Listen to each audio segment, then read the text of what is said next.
तो वीवीएम में सबसे पहले हमने एसक्यूएल का अलाइंसेस सीख चुके हैं। अलाइंसेस का मतलब होता है, अलाइंसेस का मतलब होता है जैसे फील्ड नेम लेना, फील्ड नेम को रिनेम करना, और कैलकुलेट करना, जैसे यहाँ दिख रहे हैं कैलकुलेट करना, ये अलाइंसेस कहलाता है, जो कि हम फील्ड नेम पे काम कर चुके हैं। Right sir. उसके बाद हमने एंड को पढ़ लिया कि जब हम वेयर कंडीशन, सबसे पहले तो हमें वेयर को पढ़ा, वेयर कंडीशन को, कि वेयर में हम जैसे अगर हम कुछ निकालना है तो हमें अपने हिसाब से कंडीशन से निकालना होगा। ठीक है। और कंडीशंस में हमने एंड और दोनों पढ़ लिए हैं कि भाई एंड कैसे लगाएंगे और कैसे लगाएंगे। साथ में हमने अपनी कंपेयरिंग जो हमारा स्टेटमेंट है, जैसे कि equal, does not equal, greater than, less than, in, not, between, like, exist, ये सब पढ़ चुके हैं। आप लोगों को जो चीज़ नहीं पता हो बताइएगा, अगर पढ़ चुके हैं फिर भी आपको ना पता हो तो बता देंगे दोबारा। ठीक है। उसके बाद इसमें हमने, ये हो गया हमारा। उसके बाद हमने आपके साथ डिस्टिंक्ट पढ़ाया था, याद होगा डिस्टिंक्ट, यूनिक रिकॉर्ड निकालने के लिए।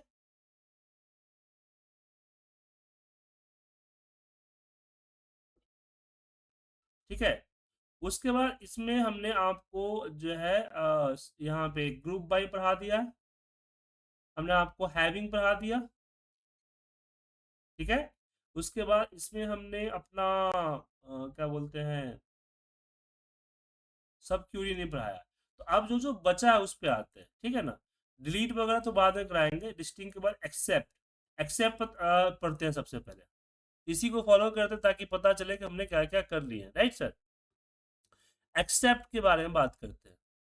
तो एक्सेप्ट क्या होता है, दो डेटाबेस है, डेटाबेस वन, डेटाबेस टू।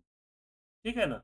तो मुझे वो चाहिए जो डेटाबेस, एक्सपेक्ट के मतलब होता है कि मुझे डेटाबेस वन से वो चाहिए जो डेटाबेस टू में नहीं है। यहाँ देखिए, एक्सपेक्ट क्या करता है कि डेटा सेट को ये निकाल के देता है, बट वो पार्ट नहीं निकालता जो डेटा सेट दोनों में। समझ में आया। तो कैसे लगा, कैसे इसका एग्जांपल देखते हैं। इसके लिए एक बार डेटा में आते हैं, यहाँ पे टेबल्स पे। अब टेबल्स में मेरे पास सेल्स का डेटा है, राइट। और हम कुछ डेटा और इंपोर्ट कर लेते हैं, रुक जाइए।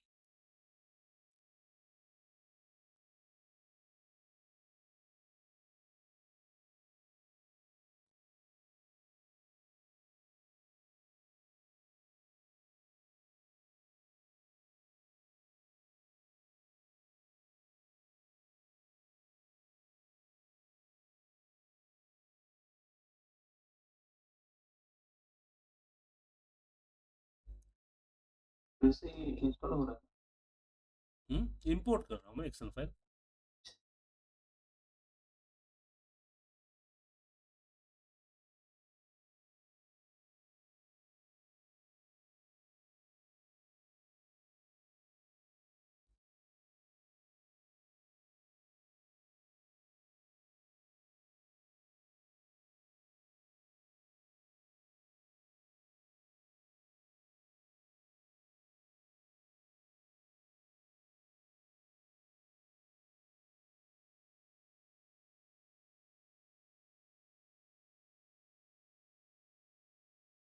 तो हम प्रोडक्ट और कस्टमर दो सीट इसकी ले रहे हैं।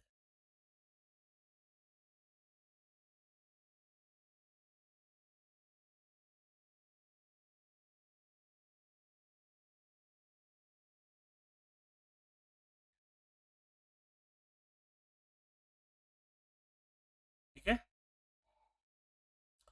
तो रिफ्रेश करते हैं।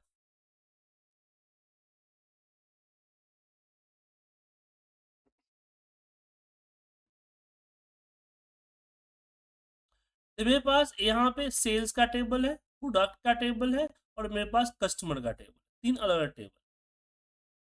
तो अगर मैं यहाँ लिखता हूँ कि सिलेक्ट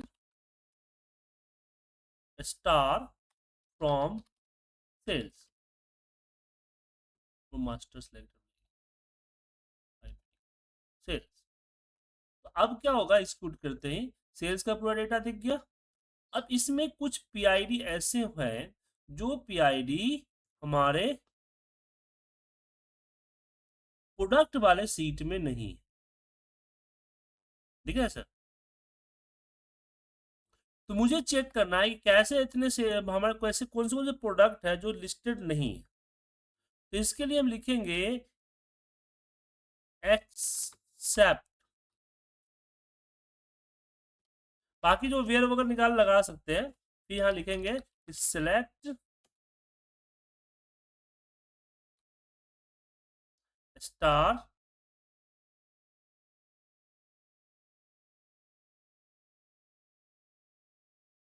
सिलेक्ट आईडी, यहाँ पे एक मिनट आईडी ले लेते हैं, आईडी, और यहाँ पे करते हैं select I P I D होगा यहाँ पे, sorry P I D, P I D, यहाँ पे भी P I P I D, और इसमें हम करते हैं फ्रॉम, कंपनी का नेम दे देते हैं, ये दे देते हैं डेटाबेस प्रोडक्ट होगा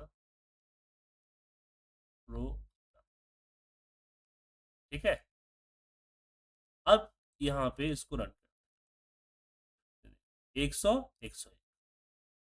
अगर मैं यहाँ पे ए हो गया, दिखा सर। अब मान लीजिए कि मुझे पूरा चाहिए यहाँ, तो हमने ए ले लिया और इसको भी हमने ए दे दिया, स्टार्ट दे दिया। अब अगर रन करेंगे तो ए रिक्वेस्ट अलग हो जाएगा, क्यों? क्योंकि मैच कैसे करेगा दोनों के बीच में। तो यहाँ नीचे कंडीशन देंगे कि वेयर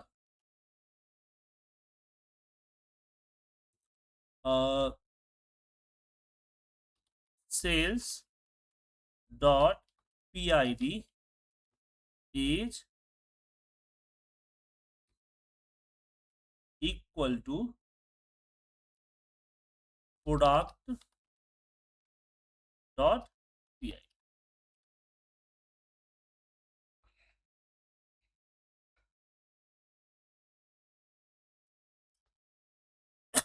अभी भी वर्क नहीं कर रहा, एक सिर्फ एक फील्ड को ही मैच करता है सर।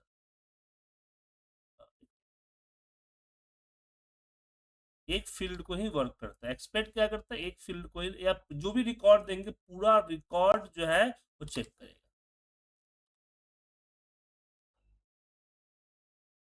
सर पीआईडी कर क्या रहा है, मतलब ये जो 100 नंबर अभी दिखा था सर, 100 दिखा था सर। मतलब कि इसका ए देखिए, अगर हम इसको यहाँ हटा देते हैं वेयर कंडीशन को, यहाँ पे देखिए कि मुझे ऐसे आईडी पता, ऐसे पीआईडी चाहिए जो हमारे प्रोडक्ट वाले सीट में नहीं है, प्रोडक्ट वाले सीट में नहीं है, राइट। तो जब हम इसको रन करते हैं तो बताता है कि 100 और एक 100 ऐसे दो पीआईडी प्रोडक्ट आईडी है जो कि यहाँ है, इसके अंदर डेटा शीट के अंदर वो अवेलेबल नहीं है। तो यहाँ अगर मुझे डेटा पूरा का पूरा डेटा चाहिए तो मैं यहाँ पे एक और लगा दूंगा कि सिलेक्ट स्टार फ्रॉम सेल्स, ठीक है ना, where where ID P I D, sorry P I D in, और फिर इसकी ब्रैकेट में हम उसको उठा लेते हैं।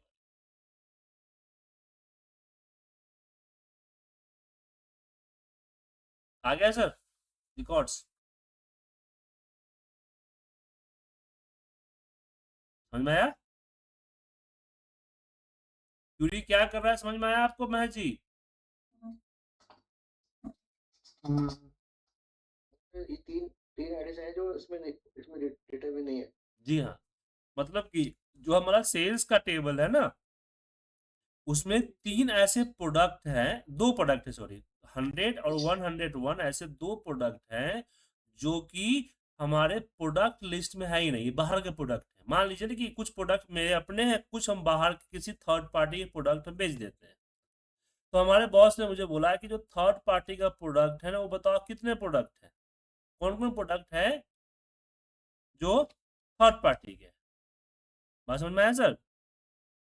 तो मुझे लिस्ट चाहिए, मुझे चाहिए ऐसे चाहिए।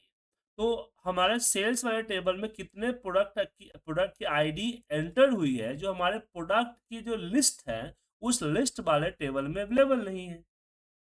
तो इसके लिए हमने एक्सपेक्ट का यूज किया कि हमने बोला कि select product number from sales but except वो प्रोडक्ट जो हमारे प्रोडक्ट आईडी में अवेलेबल है। लेकिन प्रॉब्लम ये है कि ये आपको ये जो सब मैच करता है वो जो भी आप रिकॉर्ड डालेंगे तो दोनों टेबल में सेम सेम मैच करेगा। बात समझ में आया सर? तो मैंने क्या किया, सिर्फ पीआईडी किया, तो इसने क्या रिटर्न किया, सिर्फ पीआईडी का रिकॉर्ड रिटर्न किया। क्या रिटर्न किया? जस्ट पीआईडी का लिस्ट जो है रिटर्न किया कि 100 और 100 नहीं है।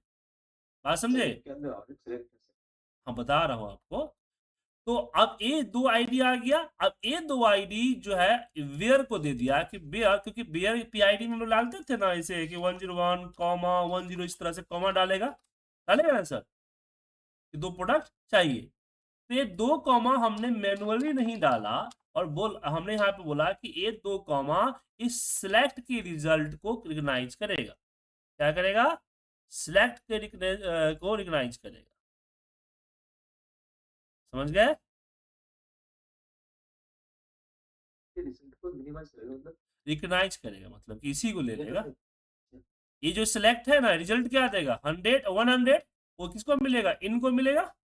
और इन किसको देगा? वेयर को। जो सेलेक्ट फ्रॉम सेलेक्ट वाला केस है ना, वो हमें अलग अलग से जी हाँ, ये ए जो है देखिए, ए जो है आपका, ये देखिए ये इसका पार्ट इनके लिए, ये इनके लिए काम कर रहा है, नॉट सिलेक्ट के लिए काम कर रहा है। सेलेक्ट ये अरे वी लुकअप मैच आप लगाते थे ना, तो वी लुकअप क्या चाहिए था? 1 2 3 चाहिए था ना। तो 1 2 3 कौन देता था? मैच देता था ना। उसी तरह से हमने क्यूरी के अंदर एक क्यूरी डाला क्योंकि मुझे यहाँ पे वो नंबर चाहिए जो नहीं है और वो इस क्यूरी से आता है, तो हमने इस क्यूरी को इस इन के ब्रैकेट में डाल दिया। ब्रैकेट वाला क्वेरी उसको अलग से एक बार रन करके दिखे ना। तो ये रन हुआ नहीं, आया ही ना आया सर, ये रिजल्ट ऐसी से ना आया। इस रन हुआ है ये। ठीक है, तो 101 दिया किसको? इनको दिया, और इन जो पूरा जो रन हुआ तो इनको मिल गया इतना, तो वेयर कंडीशन लगाएगा और पूरा रिकॉर्ड किससे देगा? सेल्स से। आप समझे कि नहीं इधर जी? पहले दो रिकॉर्ड दिखा था इसमें। हाँ तो सर ब्रैकेट दो वाली रिकॉर्ड यूनिक, ये जो देता है एक्सपेक्ट यूनिक रिकॉर्ड देता है ना सर, ये यहाँ पे नहीं दिख रहा है डुप्लीकेट है। हाँ यूनिक हमेशा डुप्लीकेट देता है, ये एक्सेप्ट यूनिक रिकॉर्ड देता है। तो एक्सेप्ट का काम क्या होता है कि सिंपल सी बात कीजिए कि आपको दो क्लास में बच्चे हैं, राइट? कुछ ऐसे बच्चे हैं जो कि क्लास में भी है और ट्यूशन में भी। बात समझ में आया? आपको अपने क्लास से अब आपको ट्यूशन की प्रमोशन करनी है, तो मुझे ऐसे बच्चे निकालने होंगे ना जो कि ट्यूशन में नहीं है, सिर्फ क्लास में। एक काम किया एक्सेप्ट, कि उसने चेक किया कि बच्चा ट्यूशन में है तो छोड़ दो, नहीं लेना है लिस्ट में, नहीं है तो लिस्ट में लेना है। तो उसका पूरा का पूरा उसकी रोल नंबर निकाल के दे दिया और फिर रोल नंबर से मैंने पूरा डेटा उठा लिया। अब तो समझ में आया? कभी भी कंफ्यूजन है? अभी समझ गया। आपको समझ में आया अरुण जी? जिसके एग्जांपल आपने बताया कि पहले क्लास फिर बाद में क्लास के अंदर बच्चे का रोल नंबर। जी, और इसी का अपोजिट होता है एग्जिस्ट। इसका अपोजिट क्या होता है? एग्जिस्ट, जो मैं बताया था फिर भी दोबारा बता देता हूँ। एग्जिस्ट का काम क्या होता है कि सेम तरीके से वो भी लगता है। देखिए, एग्जिस्ट का काम ये होता है कि जो हमारा बच्चे हैं, जो लिस्ट है हमारा, वो ही चाहिए, मतलब कि जो हमारा ट्यूशन में और स्कूल में दोनों में पढ़ता है वो लिस्ट चाहिए। तो यहाँ पे एग्जिस्ट का फंक्शन लगेगा। किसका लगेगा? एग्जिस्ट का। तो इसके लिए हमें ए हटा दीजिए, इसको हटा दिए।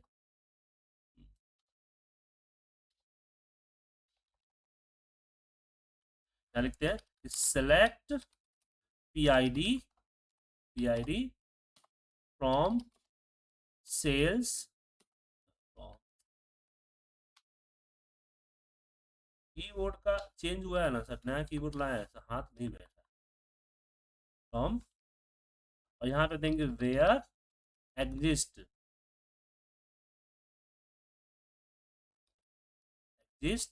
अब एग्जिस्ट में हमने बोल दिया यहाँ पे ब्रैकेट में सेलेक्ट स्टार फ्रॉम, स्टार नहीं चाहिए, डेटा आईडी चाहिए, PID फ्रॉम,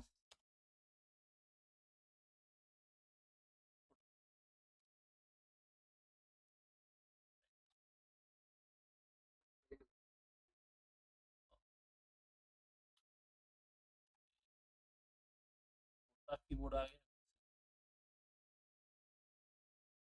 तो ए देखिए वो सारा रिकॉर्ड है आगे।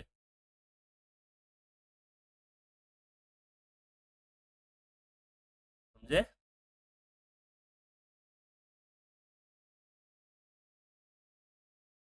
अब मैं इसी ये सारा आ गया, अब इसी को एक और में डाल दूं, हालांकि इस पे भी किया जा सकता है कि मैं यहाँ पे स्टार डालूं, अगर स्टार डाल दिया और मैं रन किया तो ये देखिए रिकॉर्ड आ गया, इसमें देखिए तो 100 वाला प्रोडक्ट आया है, इसमें देखिए तो भी आया ना सर, क्योंकि यहाँ हमने कोई कंडीशन ही नहीं लगाया ना सर, यहाँ पे वेयर कंडीशन दे दी, where where sales .pid is equal to product .pid।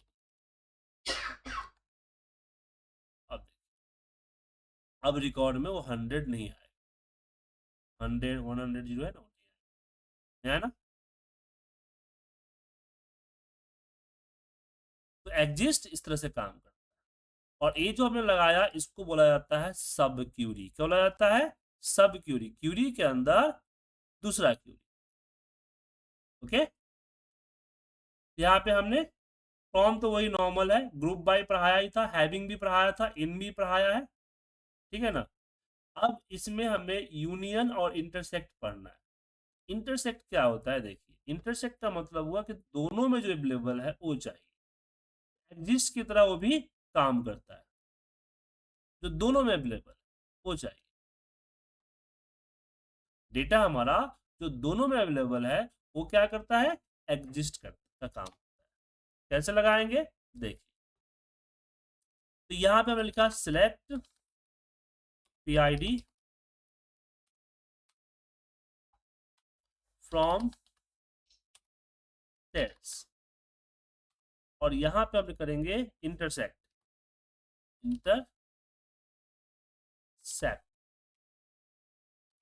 From intersect में अगेन देंगे सेलेक्ट PID फ्रॉम प्रोडक्ट।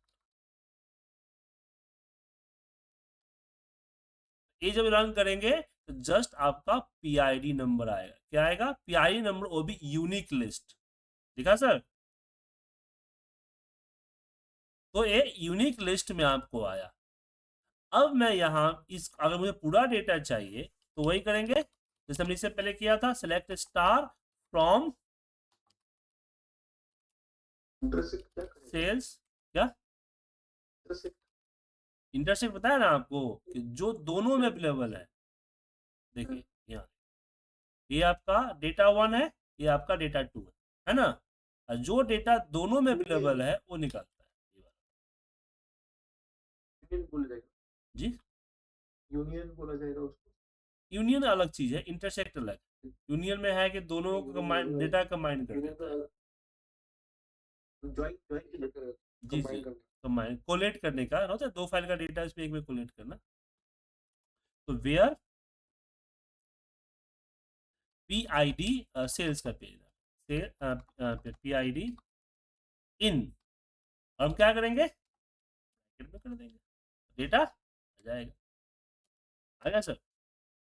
तो इंटर बोले सर इंटरसेक्ट इससे भी एग्जिस्ट से आ रहा था, एग्जिस्ट से आता था तो पूरा रिकॉर्ड डुप्लीकेट आ रहा था ना सर, ये यूनिक रिकॉर्ड देता है जाके, अब इनमें ही नहीं आगे भी कहीं और काम कर सकते हैं ना उसका,